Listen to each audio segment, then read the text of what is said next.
un análisis necesario, un aguante fundamental. El Apañe. El Apañe.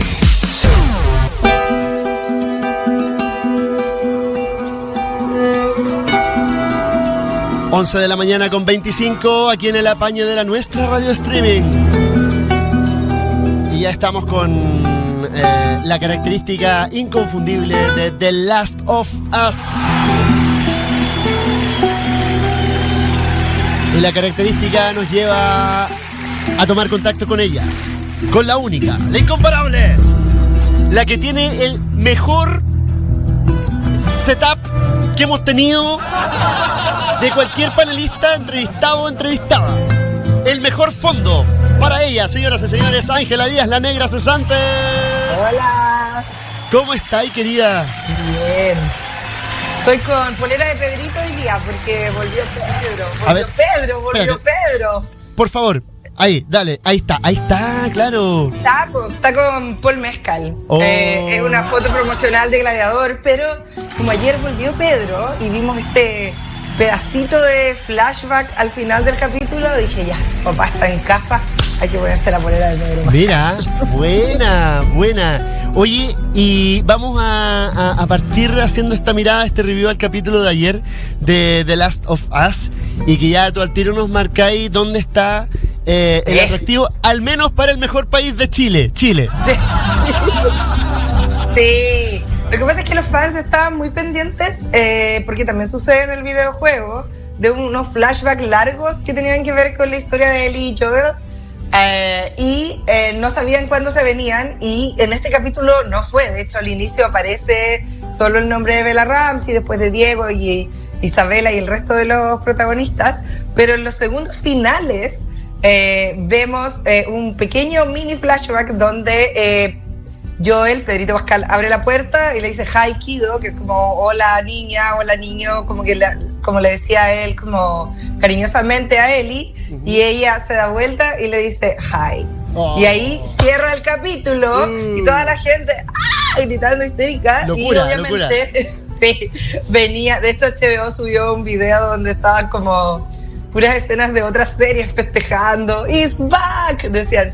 Y después venía como el tráiler del capítulo que sigue, y ahí vemos que es de lleno ese famoso episodio de flashback, que es un episodio completo en el pasado, de Bella y Joel hacia atrás, donde nosotros también vamos a saber muchas cosas que quedaron en el poco enunciadas en el final de este capítulo. Ya. Hay una duda grande que hemos tenido nosotros durante toda esta temporada, es ¿por qué Ellie estaba enojada con Joel al principio de la serie? ¿Y qué tanto sabe Bella sobre lo que hizo Joel para rescatarla? Okay. En el fondo, si ella sabe o no que él tuvo que hacer un asesinato masivo en el hospital y asesinar a más de 17 personas para salvarla a ella. Nada y menos. en el fondo, ¿por qué le mintió? Entonces, nosotros no sabemos si ella lo sabe o no, nosotros solo sabemos que estaban enojados, que después Joel muere y que ella va a vengarlo. Pero al final de este capítulo nos enteramos de que ella sabe lo que pasó, porque hay un personaje, que es el personaje de Nora, que es del equipo de Abby es la que asesinó a Joel, que le dice, Joel mató a todos los médicos, mató al papá de Abby, y él, como diciéndole, la persona a la que quieres vengar era una mala persona, y de hecho le dice, ¿tú sabes lo que hizo?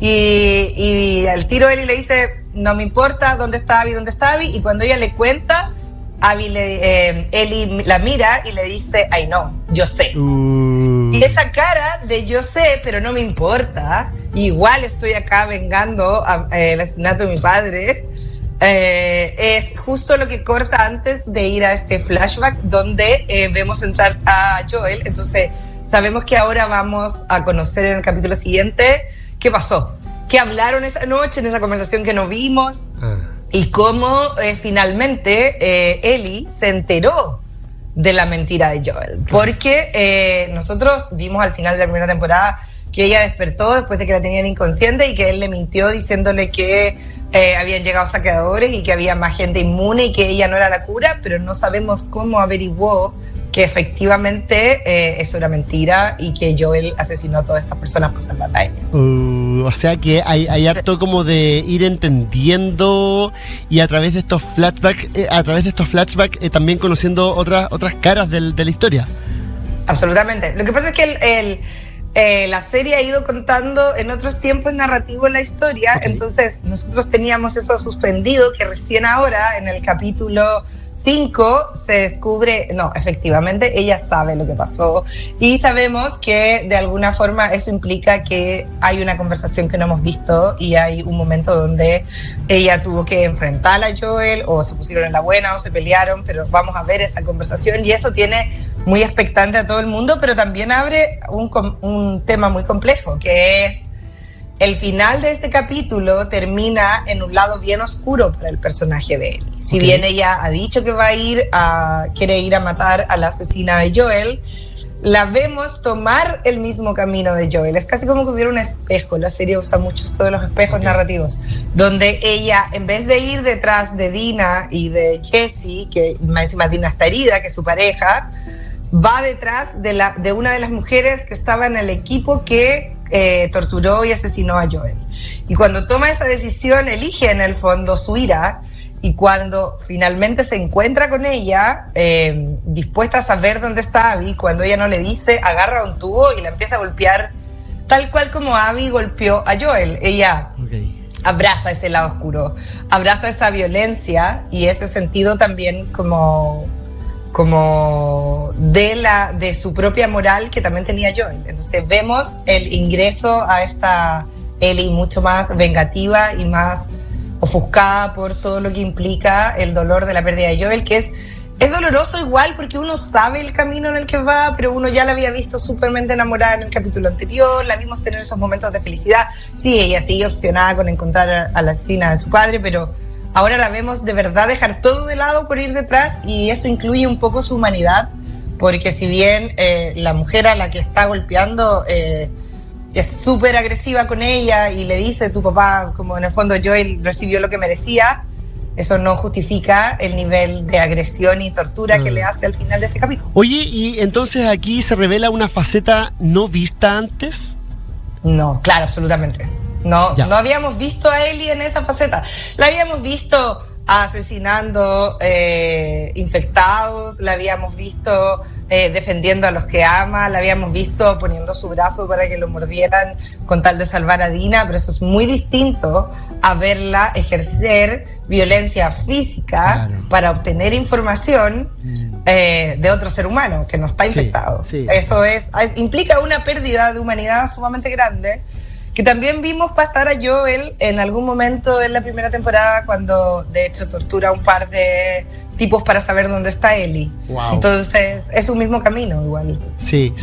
Lo de la pérdida de humanidad aparece de nuevo acá como una cuestión que va como cruzando como un concepto de fondo en la acción de varios de los personajes de The Last of Us, y en definitiva acá aparece eso como un medio para un fin, y para de alguna manera buscar verdad, para buscar una tranquilidad eventual quizá, de decir, oye, así ocurrió la tragedia, y a lo mejor para entender y para encontrar un porqué, ¿o no?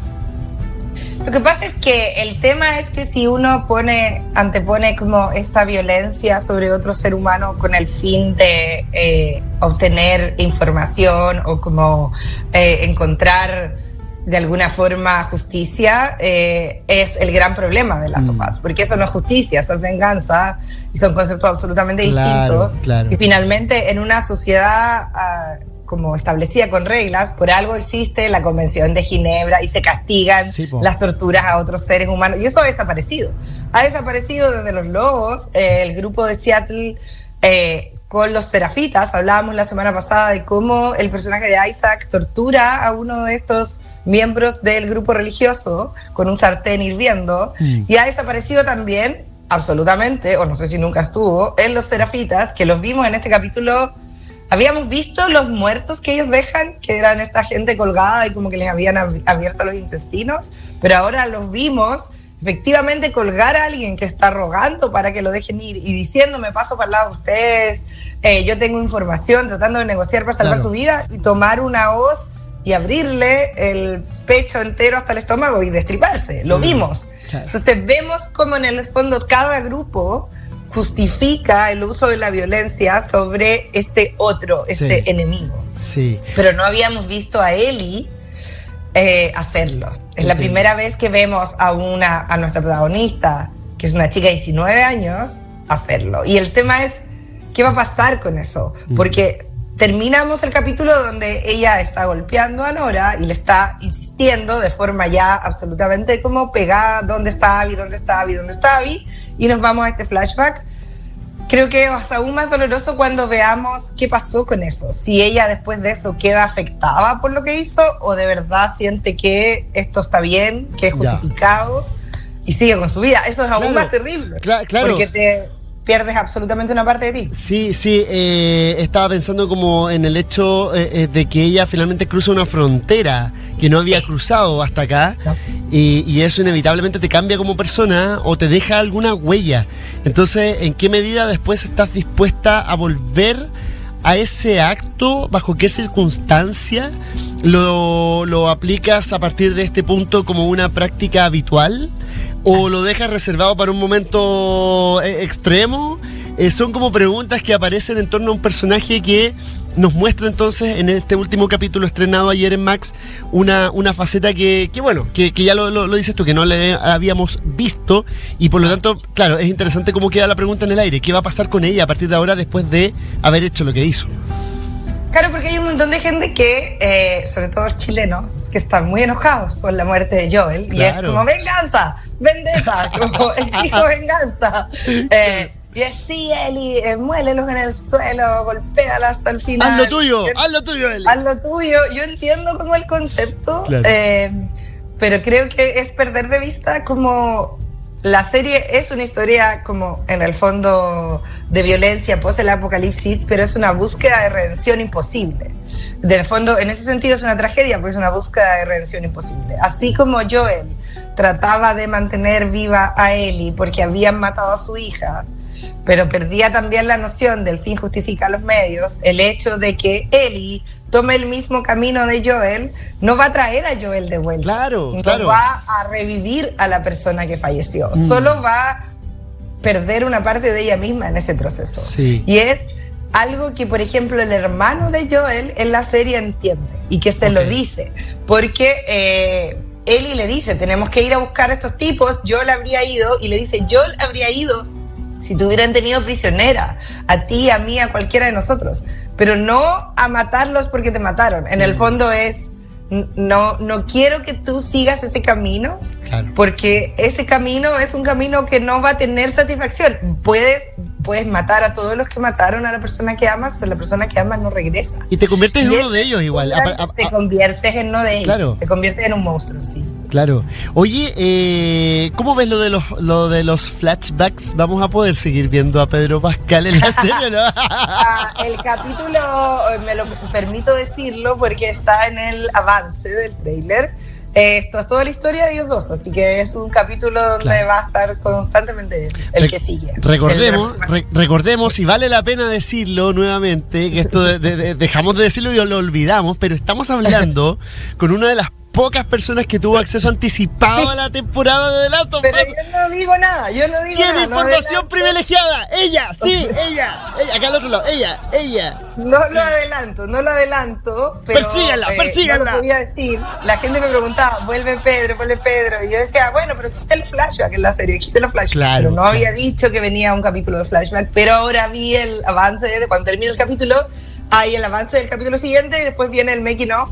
Y se muestra que en todo el avance están en el pasado y está Pedro. Entonces, puedo decirles, es un capítulo donde vamos a ver en el fondo todo lo que pasó que no vimos. Claro. Que es finalmente una respuesta narrativa a una pregunta. En el primer capítulo no sabemos por qué están enojados. En el primer capítulo no sabemos qué hablan una vez se encuentran de nuevo en su casa.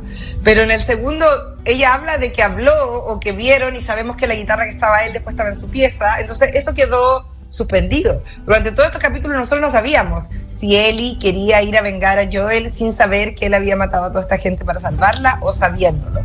Y ahora cuando Nora le dice, como en el fondo para impactarla, y ella le dice como, sí sé, y me da lo mismo en el fondo. Encuentro que estoy detrás de su decisión.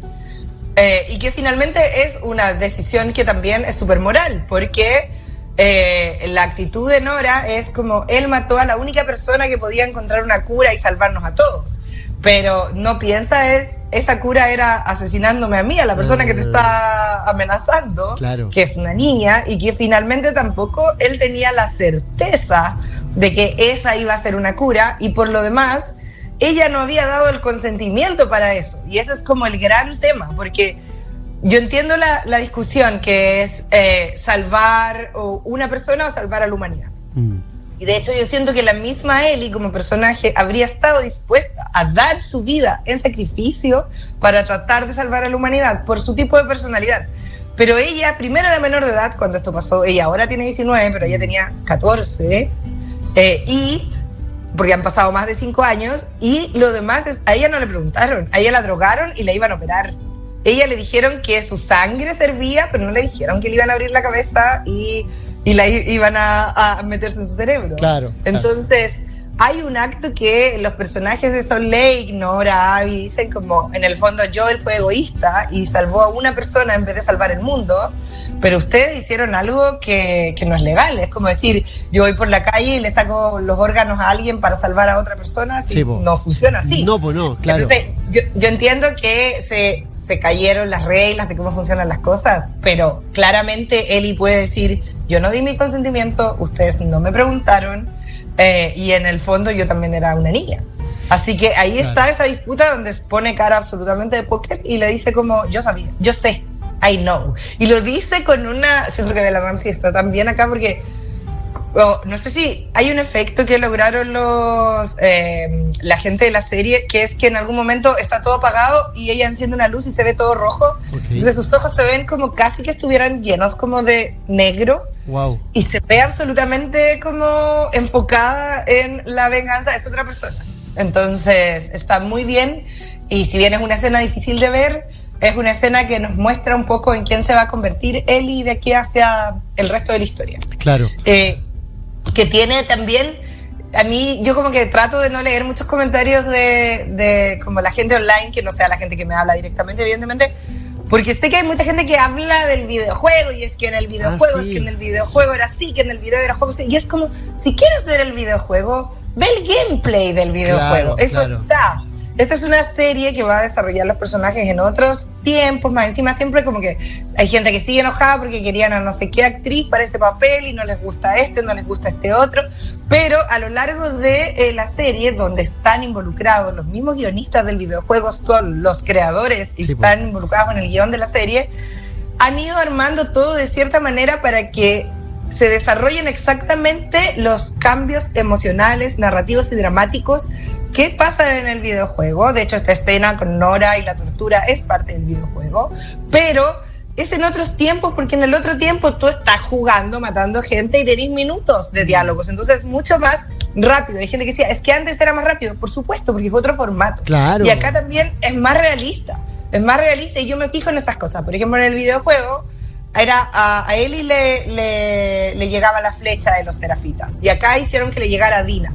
¿Por qué? Porque en el videojuego ella seguía detrás de su venganza, pero en una serie es poco realista que ella pueda seguir caminando con una flecha en la pierna, claro, y se lo cambian a otra persona, pero ella igual toma la misma decisión moral, que es ir detrás de elegir en el fondo su pasado o su futuro, porque ella podría ir detrás de Dina, que está herida, y detrás de Jessie, y para salvar a esta chica de la que está enamorada, que más encima está embarazada, que sí, que sabe que está más bien segura, pero que tiene una flecha en la pierna. Claro. Ese es el futuro, una vida con ella, una familia, y elige el pasado, elige ir detrás de una de las mujeres que sabe dónde está la mujer que asesinó a su padre. Entonces hay la imagen es clara, es una metáfora evidente de cómo ir hacia atrás no te va a ayudar a sanar, sino todo lo contrario.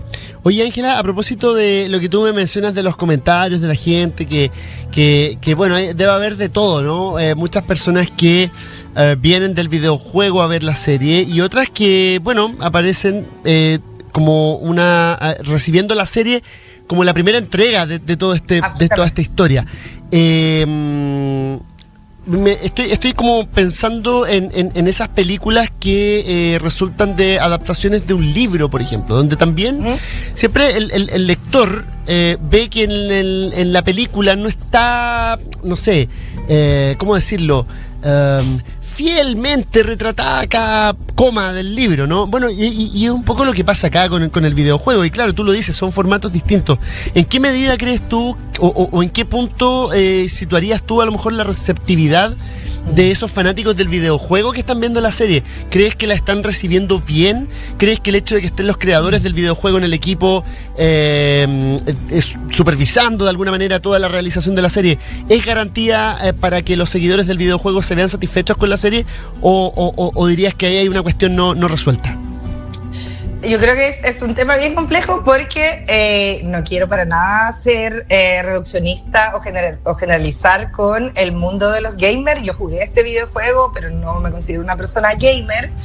Pero sí es un hecho, y esto no es una apreciación mía, que incluso cuando salió el segundo juego, que es el juego que está basado esta temporada, hubo mucho backlash, mucho hate y mucha crítica a ciertas decisiones que tomó el videojuego. Llámese que las protagonistas tuvieran un romance homosexual o que un personaje no les gustaba porque no les parecía, que es el personaje de Abby, no les gustaba cómo era físicamente.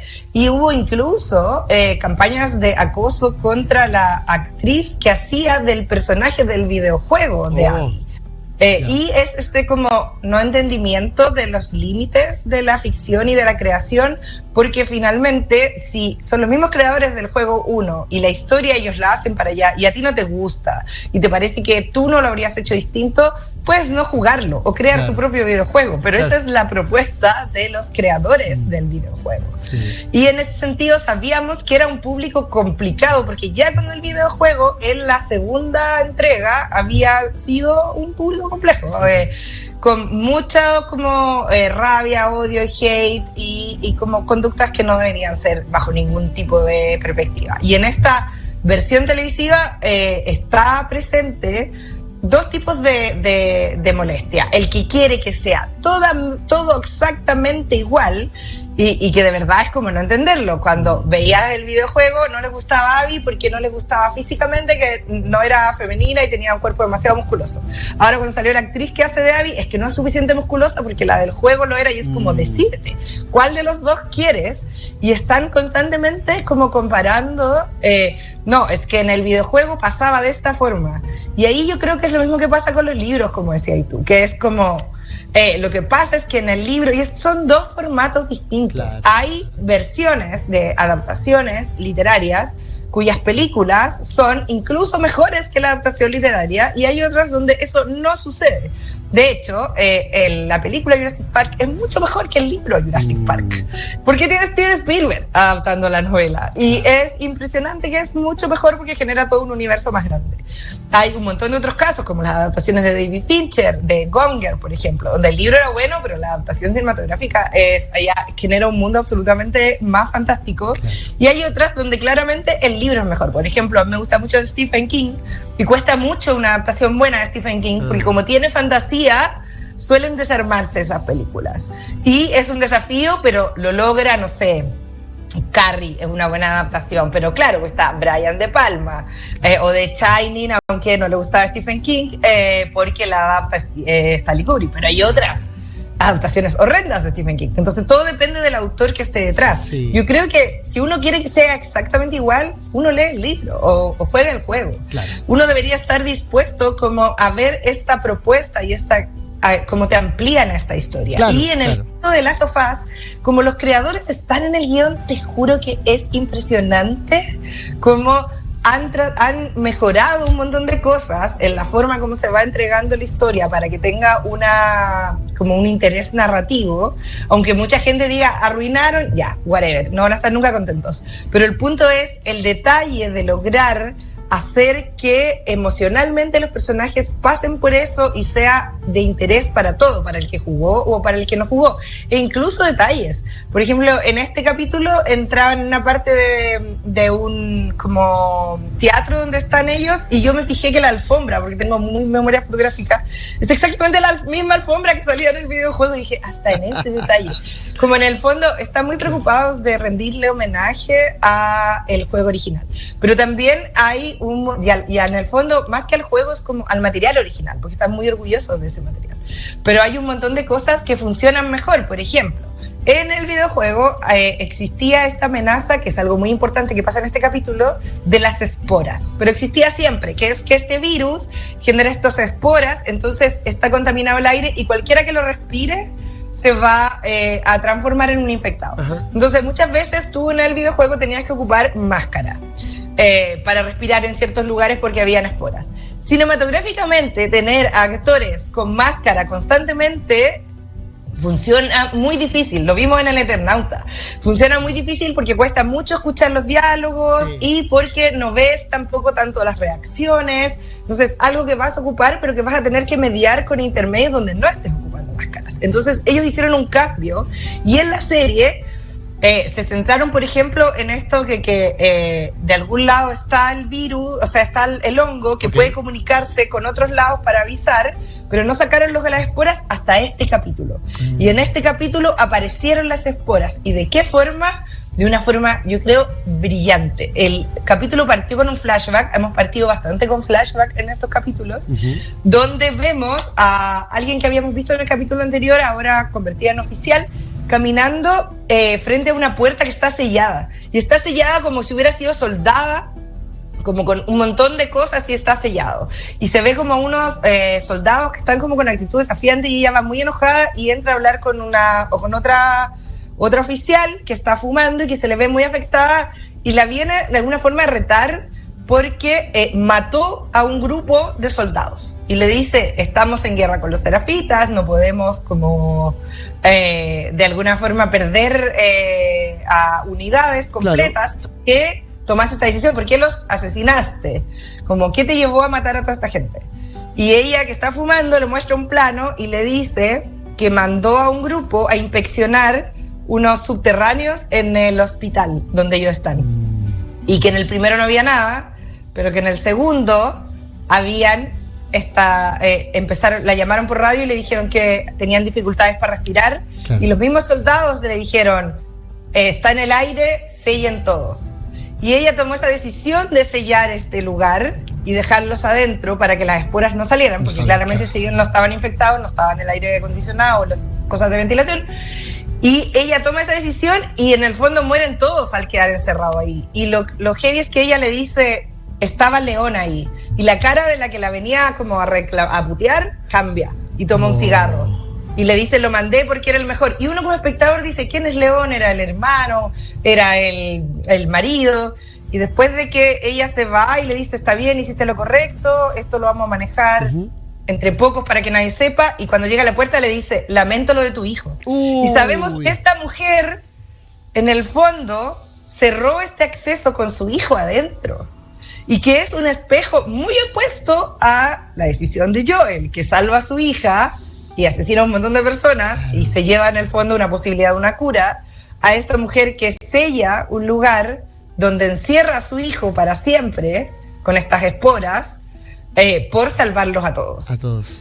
Y partimos con eso súper duro y después decimos, oh, aparecieron las esporas y todo el mundo aparecieron las esporas. ¿Y qué pasa? Que en la escena final, cuando Ellie va persiguiendo a Nora para saber dónde está Abby, ella corre y le grita a los soldados, dispárenle, dispárenle. Hay que recordar que Nora fue la que se sentó arriba de Ellie mientras Abby la asesinaba a Joel para que ella estuviera viendo lo que estaba pasando y no pudiera ayudarlo.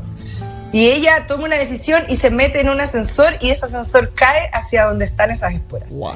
Y Nora le dice a Ellie, estúpida, nos mataste a las dos, porque empieza a tener problemas para respirar. Y Ellie le dice, lo hice porque ella es inmune. Entonces ella puede respirar en esas esporas. Y esa es la única forma como visualmente de que Nora pueda creerle que es inmune, excepto que, no sé, pues si te muerden, te puedes demorar horas en transformarte. Claro. Ella le prueba que es inmune con eso. Wow. Y más encima vimos como físicamente, hay una escena que yo creo que es fantástica, me recordó una edición Director Cut de Alien del 1979. Oh, ya. Que es de los... lo que pasa es que vemos todo lleno de hongos, ¿cierto? Y se ve como vivo el hongo y de repente pasan, porque pasaron años de este flashback, por un cuerpo que dice L, que entendemos que es Leon, que es el hijo de la mujer que vimos al inicio, que está como absorbido por el hongo en la muralla. En el fondo la mamá no lo destinó a morirse, lo destinó a estar sufriendo de por vida porque el hongo tomó parte de su cuerpo y respira a través de él. Lo tiene por todos lados y bota esporas por la boca. Y vemos también una gente que está como con trajes de scrub médicos. Entonces el hongo de las esporas lo que hace es tomar tu cuerpo y ponerlo en la muralla y respirar a través de ti. Es peor que la muerte, porque quedas como muerto vivo para siempre. Condenado. Y en un sufrimiento eterno. Increíble. Y eso me recuerda mucho, hay una escena del Director's Cut de Alien cuando Sigourney Weaver baja y ve a uno de los reclutas que está como entre medio disuelto entre lo que genera el xenomorfo y respira todavía y le habla. Y es de alguna forma se está transformando, se lo está como absorbiendo el xenomorfo. Mira, es muy como... físicamente espeluznante y a la vez cruel y es muy buen cine, diría yo. Esa escena es maravillosa. Hay que tener estómago igual, hay que tener estómago para verlo. Sí. Me da nervio. Sí. Es que el hongo a mí me da más nervio que los infectados, porque los infectados por último se mueven, pero la idea como de que el hongo se meta como en el cuerpo es terrible. Me acordé de dos cosas. Mira la referencia que te voy a sacar. Me acordé de La Cosa. De hecho, es exactamente porque en The Thing, ¿te acordáis cuando? Spoiler de The Thing, película de hace millones de años, previos. Claro. Pero Carpenter hay un momento donde The Thing absorbe a una persona y absorbe a uno de los perros, ¿te acordás de los siberianos? Sí. Y como que se forma una especie de monstruo que tiene como patas de araña y como el ojo del perro y la cara de una persona. Y es como, Una locura. Y eso es pre-CGI, es efecto práctico, son babas reales, viscosidades reales. Mira. Por eso son tan buenos. Mira. Son tan buenos. Y lo otro que me acordé de Stranger Things. Claro. Porque Stranger Things hace mucho como referencia al cine 70-80 de tipo The Thing, tipo E.T. de Spielberg, pues, y ocupa mucho como esta lógica del monstruo que a la vez se ve como real, ¿cachai? Como que no es solo una pantalla verde. Y que se alimenta de lo que tiene alrededor para seguir como creciendo. Oye, Ángela, mira, tengo audio en el WhatsApp, voy. WhatsApp de la nuestra, más 569-4444-0264. La nuestra. Hola, buenos días. Perdón lo tarde, pero quería... Jota. Salir porque estaba escuchando a la negrita ahí, hablando de las sofás y lo de Abby. Lo que me pasa a mí es que siento que Abby es muy parecida a la Ellie de los juegos, pero no así, no me molesta que sea de esa manera. No me molesta que sea esa actriz, que sea menos musculosa como la del videojuego, porque yo siento que es la esencia de la personalidad del personaje, no de la apariencia física. Entonces, si bien los comparamos con eso, siento que si bien físicamente es como la Ellie de los videojuegos, pero con la apariencia psicológica, por decirlo así, con las actitudes, es Abby del videojuego. Así que estoy completamente de acuerdo que hay mucha gente, mucho hate entre comparar el videojuego con la serie y todo eso. Gracias, Jota, ahí en el WhatsApp de la nuestra. ¿Cómo lo veis, Ángela, la opinión? Sí, es que ese es el tema, porque finalmente más encima son personajes de videojuego, entonces no son como personajes como tan reales, son personajes exagerados. De hecho, el diseño del personaje de Abby era mucho más exagerado hacia el final del videojuego 2, y el tema es la esencia del personaje, las emociones del personaje. Claro. Como el hecho de que Bella Ramsey físicamente, por ejemplo, puede no parecerse tanto al diseño del personaje del videojuego de Ellie, pero que en términos de cómo ha logrado como representar esa inocencia que tenía en la primera temporada y la pérdida de ella hacia los mediados de esta segunda temporada es fantástico. Como logra como intérprete mostrar las emociones, el dolor, la rabia y también como la juventud. Por ejemplo, leía un par de comentarios que era como, claro, pero está siempre haciendo chistes o no se le ve tan triste no está realmente triste, está más triste Dina. Y me pregunto ¿ustedes quieren como real ver como a un personaje que esté llorando todo el rato porque murió hace 3 meses? El hombre que la crió, la pena de hecho y sobre todo la depresión es algo que se lleva por dentro y la gente que suele estar deprimida no es la gente que se le ve llorando todo el rato, sino la gente que está escondiendo eso y que tú después sabes que está viviendo un infierno por dentro. Y en este capítulo hay un momento muy heavy porque en la semana pasada la vimos tocando la guitarra y es un momento súper lindo donde ella recuerda una canción que tocaba Joel y tiene este momento muy lindo con Dina, más encima como que están por primera vez juntas, en este capítulo se dicen te amo por primera vez, pero hay un momento donde ella encuentra una guitarra de nuevo en el teatro y se va a poner a tocar una canción de Pearl Jam que le gustaba a Joel y no puede, porque la letra es como si alguna vez alguien te hace daño y no puede, y uno ve en sus ojos que en el fondo cuando ella está sola, cuando no está con Dina, cuando no está rodeada de gente y no se tiene que hacer como la chistosa, la bacán, la que todo lo puede, se va a la cresta y le da pena. Y tú ves como viene como el estrés postraumático de ella, como viene el dolor. Y ese es como el verdadero dolor, como la gente como que olvida esos detalles también porque siento que dramáticamente no se suele mostrar así. Pero, ¿por qué, por ejemplo, es un salto muy largo, pero nos da tanta risa y nos gusta tanto El Agente Topo, de Maite Alberdi, que es un documental donde hay momentos súper dolorosos de lo que pasa adentro del hogar de ancianos, pero también hay momentos súper absurdos y súper como graciosos, donde pasan cosas que son súper dramáticas, pero que nunca pierden esa noción como de poderse reír de cosas absurdas. La gente se ríe en los funerales, como tú de verdad, el cuerpo humano hace que uno busque la manera de seguir viviendo, e incluso en el día más malo de tu vida hay algo absurdo que te pasa que te hace sonreír. Y siento que la serie está tomando eso y estaba mostrando, por ejemplo, que Ellie en los momentos que la hemos visto como de verdad quebrada es cuando está sola. Cuando está con Dina, no, porque ella está tratando de ser Joel. De hecho, trata de ser protectora con Dina y le dice, vamos a tener un bebé, deberías devolverte. Pero ella finalmente, el personaje de Ellie está sufriendo esa pérdida, pero lo tiene como algo que aún no procesa. Porque una vez pasó, decidió yo voy a ir a vengarlo y no ha dejado de pensar en eso solamente. Seguro. Y la pena y el duelo es algo que viene como el mar, viene como olas, no es algo que te va a tener botada en la cama llorando. Y un personaje que a la vez tiene la posibilidad de matar gente, que es inmune, que nació huérfana, que perdió a su madre después de nacer, es alguien al que le han pasado un montón de cosas terribles, pero que sigue viviendo. Y eso lo hemos visto en la construcción de personaje. Entonces creo que esas quejas son muy como, si te vayas a quejar es porque no te va a gustar nada. Y estás enojado y lo pasas mejor criticando que esperando lo que te entreguen. Nosotros vimos en la temporada pasada un capítulo donde perdió a este niñito que era su amigo, el que era sordomudo, al que trató de salvar con su sangre y después que estuvo cabizbaja y estuvo como para adentro un tiempo y después volvió a pararse porque la vida la ha hecho hacer eso. Claro. No es una princesa que se pueda quedar acostada llorando, escribiendo en su diario de vida que tiene pena. Si la vida la ha llevado en un mundo, ella no vivió la vida normal. Ella nació cuando ya se había acabado el mundo.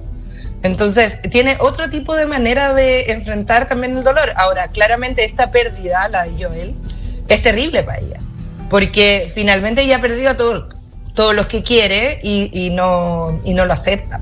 No acepta porque más encima no es como que lo mordió un infectado o murió en una guerra, ella vio cómo lo torturaron hasta morir, entonces No, es algo que ella no puede soltar. Es muy rudo y algo que deja huella finalmente. Entonces eso la marca. Oye, Ángela, te quiero agradecer un montón el review de esta semana. Ya nos pilló el tiempo. Próxima semana, episodio de Joel. Episodio que ya es el penúltimo, el de la próxima semana, ¿no? No puedo creerlo. Increíble. Episodio 6, quedan solo 2. Siento que ha pasado así, como que ayer empezó. Que muy rápido. Sí, quedan 2 nomás. Así que queda muy poco. Hay que tener, solo voy a decir eso, hay que tener hartos pañuelitos. Hartos pañuelitos, ya, ahí está. Ya lanzó el tip ahí hartos pañuelitos para el próximo capítulo. Partimos nomás al supermercado a comprar papel con Ya, Ángela, te mando un abrazo, que estés súper bien y excelente semana. Cuídate mucho.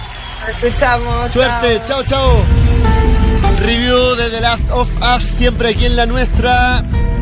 Todos los lunes, a partir de las 11:15 de la mañana, con Ángela Díaz, la negra cesante, que tuvo acceso anticipado a toda, pero completita, la segunda temporada de The Last of Us. La nuestra, radio streaming. Y me voy. Me retiro. 12 del día con 5 minutos. Llegamos hasta acá en el apañe de hoy. El apañe. Gracias por estar ahí, gracias por acompañarme durante toda la mañana desde las 9.